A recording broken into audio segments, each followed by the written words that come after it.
દોસ્તો આ ભેસાણની સરકારી કોલેજનો કિસ્સો કહેતાય શરમ આવે કે ભેસાણની અંદર સરકારી કોલેજ છે, સરકારી કોલેજના પ્રોફેસરે સરકારી કોલેજની વિદ્યાર્થીનીઓને ખરાબ મેસેજ વોટ્સએપમાં નાખ્યા કે હું કહું એમ તારે કરવું પડશે, અમે જ્યાં બોલાવીએ ત્યાં આવવું પડશે. એક બે દીકરીઓએ ના પાડી કે સાહેબ આવું ન હોય, અમે તો ભણવા આવીએ છીએ. તો સાહેબે શું ધમકી મારી કે પરીક્ષામાં પાસ થવું છે ને તો જેમ કહીએ એમ કર.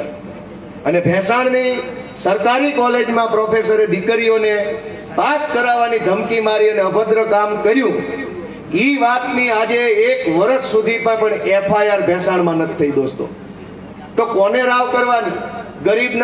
ગરીબ પરિવારો માંડ દીકરા દીકરીઓને ભણાવતા હોય, એ ભણાવવા માટે કોલેજમાં મૂકો, ત્યાં પ્રોફેસર આપણી દીકરીઓ પાસે આવી માંગણી મૂકે, ભાજપના રાજમાં પોલીસ FIR ન લખે, તો કોને મત દેવો, કોની પાસે આશા રાખવાની, નિર્ણય લેવાનો સમય આપણી પાસે છે દોસ્તો.